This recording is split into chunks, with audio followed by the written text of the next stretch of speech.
Tonight's show is the final of Christmas University Challenge, in which graduates old enough to know better, in Paxo's own words, take part in a seasonal version.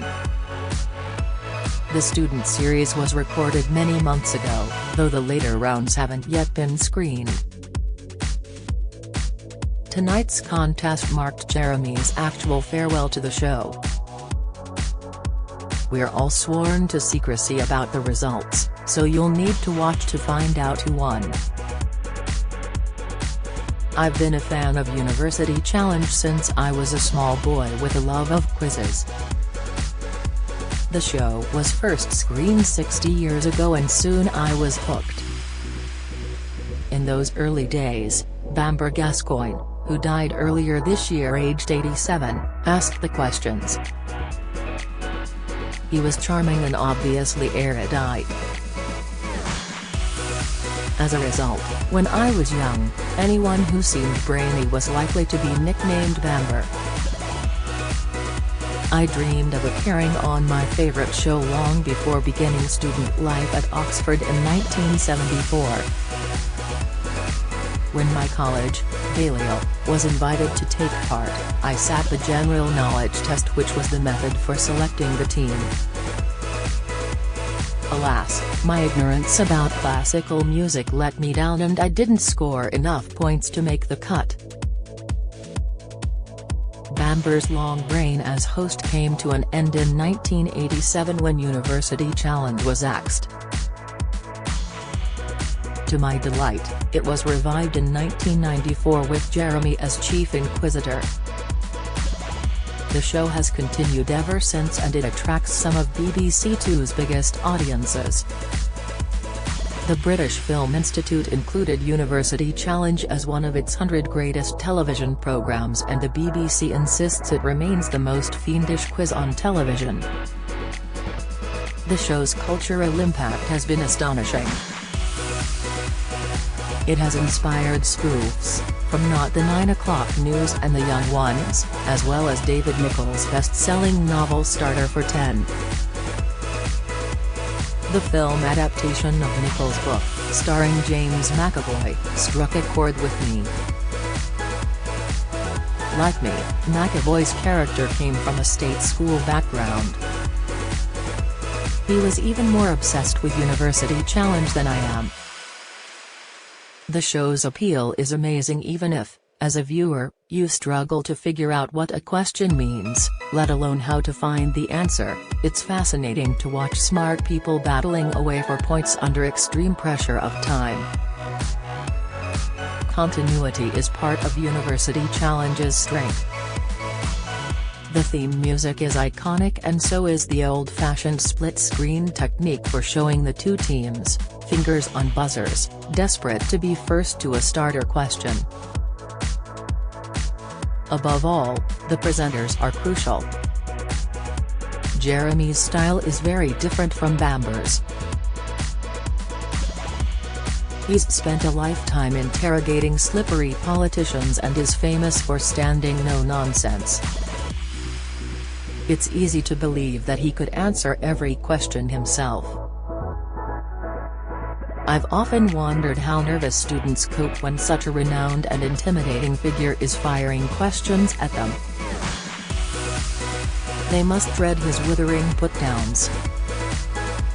Even the brilliant Eric Monk, man of Wolfson College, Cambridge, who became a cult hero thanks to his intense manner and astonishing knowledge, felt the sharp end of Jeremy's tongue in the 2017 final. He was old, when he buzzed in too soon, his answer was completely useless. Wolfson lost to Balliol.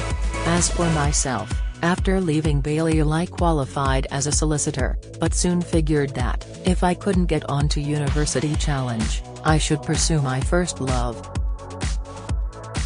Since I was a child, I've devoured detective fiction and I always longed to be a crime novelist. I studied law because my parents wanted me to get a proper job, and I've enjoyed it. But I loved writing and becoming an author was my main ambition. I finally managed to publish my first novel in 1991. Since then there have been 20 more, most recently Blackstone Fell. I also write non-fiction, and my history of mystery, The Life of Crime, has just been chosen as one of the New York Times Books of the Year.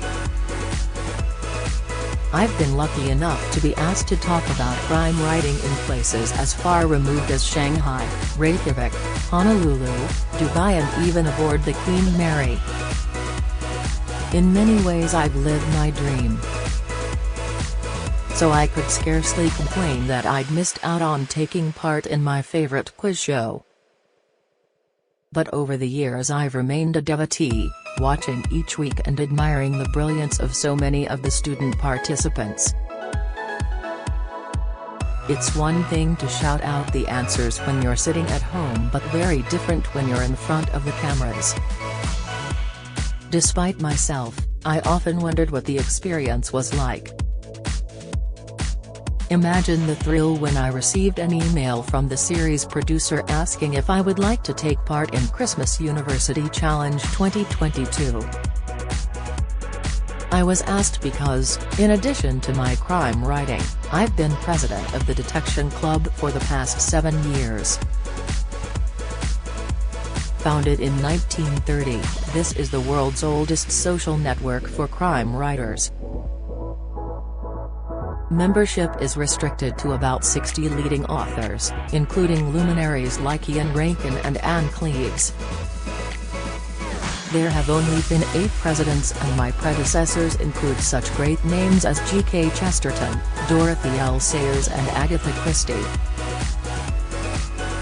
It took barely a nanosecond for me to agree to take part in University Challenge. The invitation was all the more special because I knew that this would be Jeremy's swan song, having been diagnosed with Parkinson's disease, quite incredibly, by a doctor who had noticed subtle symptoms while watching him host the show. I was flattered to be asked to captain the Balliol team and, again, didn't hesitate before saying yes.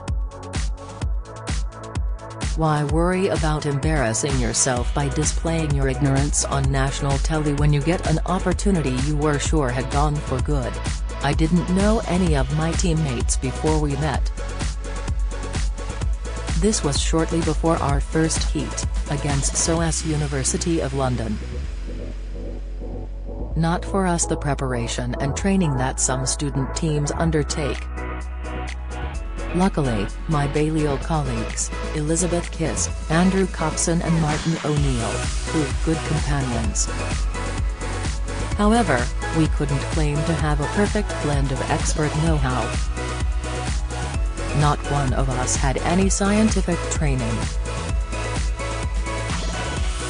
Elizabeth and Martin are distinguished philosophers. Andrew studied history and is a prominent humanist. But I couldn't have wished for better teammates. The key to success in University Challenge lies in answering quickly and not wasting time. I felt that my job as captain was to give my colleagues confidence by encouraging everyone to buzz in early and not worry about incurring 5-point penalties.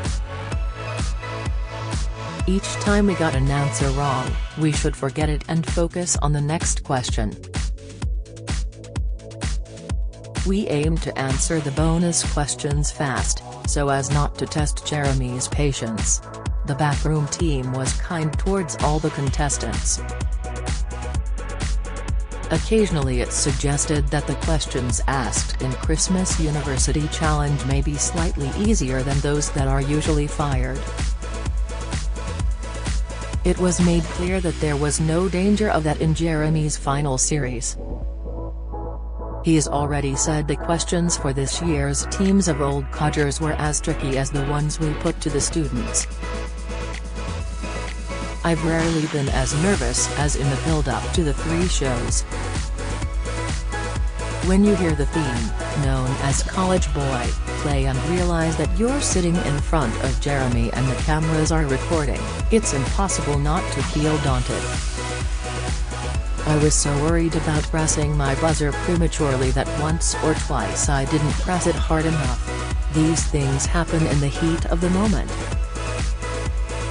Time whizzes by as questions come and go. Each half-hour show seems to be over in a flash. Did the experience live up to my expectations over the years? You bet. Given that I've admired Jeremy for many years, it was a great thrill to meet him. He couldn't have been more courteous, patiently waiting for us to take photos. After the final, champagne flowed. Jeremy kindly invited the winners and runners-up to join him at a farewell party thrown for him by the production team. He was kind enough to say writing my crime novels was a very good use of a law degree. A memorable and poignant occasion. I'm sure his successor, the BBC's Amol Rajan, only the third host, will do a great job. He certainly has a tough act to follow. Christmas University Challenge is on BBC Two tonight at 8:30 p.m.